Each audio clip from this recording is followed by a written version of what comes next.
Welcome to my channel. இந்த video Friday எடுத்த video அப்போ ரிலீஸ் பண்ண முடியல பிகாஸ் அடிஷ்னல் வீடியோஸ்லாம் வரவே இருந்துச்சு. பட் இப்போதைக்கு ரிலீஸ் பண்ண முடிவு பண்ணிட்டேன். இது ஃப்ரைடே போனதுக்கப்புறம் நாங்கள் ஜாலியாக ஃப்ரெண்ட்ஸ் கூடலாம் சேர்ந்து வீடியோ எடுத்துகிட்டு அப்படியே சாப்பிட்டு முடிச்சுட்டு கீழே போகணும். எப்போவுமே நாங்கள் சாப்பிட்டு முடிச்சுட்டு கீழே ஒரு ரவுண்ட் வாக்கிங் போவோம். அதேமாதிரி தான் அன்றைக்கி போனோம். அப்போ பார்த்து இந்த நாய் வந்து ஒரு மாதிரி படுத்துக்கிட்டே இருந்துச்சு. மண்டையெல்லாம் ரத்தமாக இருந்தது மாதிரி இருந்துச்சா வேறு எங்களுக்கு பார்க்குறதுக்கு. நாங்கள் எல்லோரும் ப்ளூ கிராஸ்க்குலாம் என் ஃப்ரெண்டு கால் பண்ணிகிட்டு இருக்கோம். நாங்கள் எல்லோரும் பாவமாக பார்த்துட்ருக்கோம். கொஞ்சம் நேரம் கழிச்சு நாங்கள் பிஸ்கெட்லாம் வாங்கிட்டு நீட்டும் போது டக்குன்னு எழுந்து உட்காந்துருச்சு. சரியான ஷாக்காக போச்சு. டாக் ராக்கர் வியா ஷாக்குடு அப்படின்ற ஆயிடுச்சு. அப்புறம் தான் கண்டுபிடிச்சா இது ஒரு நல்ல உள்ளம் பான் பிரக்க போட்டு கீழே துப்பாமல் நாய் மண்டையில் துப்பிட்டாங்கன்னு சொல்லிட்டு. ஏன் இப்படி பாட்டில் தூக்கி போட்டு விளையாடுறாங்கன்னு நீ நினைக்கலாம். ஆனால் அதுக்கு காரணமே நான் தான். இந்த பாட்டில் எப்போ நிற்குதோ அப்போ எல்லாரும் வந்து நடிக்க போகிறாங்களாம். அதுக்கு தான் இப்படி வேக வேகமாக மாற்றி மாற்றி பாட்டிலை போட்டுட்ருக்காங்க.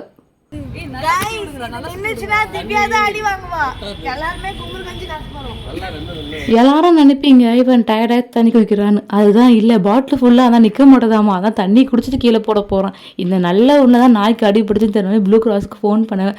ஒரு வழியாக பாட்டில் நின்றுச்சு. எடுத்தேன் பாருங்க ஓட்டம். என்ன யாரும் பிடிக்க முடியல, நான் பாட்டு ஓடிட்டேன். அப்புறம் ஆஃபீஸ்க்குள்ளே போனதுக்கப்புறம் தான் அனௌன்ஸ் பண்ணாங்க எங்கள் கம்பெனிக்கு இந்த பில்டிங்கில் இன்றைக்கி தான் லாஸ்ட் டே. மண்டேலேருந்து நம்ம வேறு பில்டிங் போகிறோம். ஸோ இன்றைக்கி தான் நம்ம லாஸ்ட் டே. ஸோ லொக்கேஷன்லாம் செக் பண்ணிக்கோங்கன்னு அனௌன்ஸ் பண்ணாங்க. எங்களுக்கு ஒரே சோகமாக போயிடுச்சு.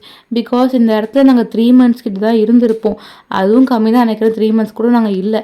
ஆனால் நிறைய மெமரிஸ் நாங்கள் கலெக்ட் பண்ணோம். புது புது ஃப்ரெண்ட்ஷிப்ஸ் அண்ட் வந்த உடனே ஒரு கேங். நாங்கள் ஆஃபீஸ் ஜாயின் பண்ணி 3 நாளில் டான்ஸ் ஆரம்பித்து கிளைண்ட் விசிட்டுக்கு ஒரே வார்த்தை நாங்கள் டான்ஸ்லாம் ஆடணும். எல்லா ஃப்ரைடேவும் மறக்காமல் fun activities, DJ, songs and வைபாக இருந்துக்கும் எங்களுக்கு எல்லா ஃப்ரைடே வீக்கெண்ட்ஸுமே.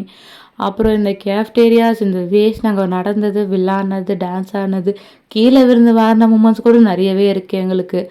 அப்புறம் இந்த ரெஸ்ட் ரூம்ஸ் கூட மறக்கவே முடியாது சொல்லலாம். பிகாஸ் நாங்கள் நிறைய ரீல்ஸ் எல்லாம் அங்கேயே எடுத்துருக்கோம். அதனால் உள்ள ஃப்ளோரில் மேனேஜர்லாம் கூட எங்கள் கலாச்சி விளையாடிருக்காரு. அண்ட் இந்த கண்ணாடியும் மறக்க முடியாது. இந்த கண்ணாடி எடுத்த ஃபோட்டோஸ் நிறைய ஏகப்பட்டது இருக்குங்க ஃப்ரெண்ட்ஸ் கூட. கீழே போய் பார்த்தாலும் சோஃபாவில் உட்காந்து பேசுகிறது அதெல்லாம் நிறைய இருந்துச்சு. அப்படியே எல்லாம் பேசி முடிச்சுட்டு வீடியோ எடுத்துக்கிட்டு நாங்கள் இதோட மண்டே பார்க்கலான்னு சொல்லிட்டு எல்லோரும் கிளம்பிட்டோம். கேப் ஏரியாஸுமே நாங்கள் வாக் பண்ணது, விளாட்னது அதையுமே மறக்க முடியாதுன்னு தான் சொல்ல முடியும். அப்படியே கேப் ஏறி அவங்கவுங்க வீட்டுக்கு எல்லோரும் கிளம்பிட்டாங்க. நாங்கள் மண்டே போகிற பில்டிங் புதுசு தான். பட் நிறைய மெமரிஸை கலெக்ட் பண்ண ரெடியாக இருக்கும் அப்படின்ற மாதிரி நினச்சி நாங்கள் கிளம்பிட்டோம்.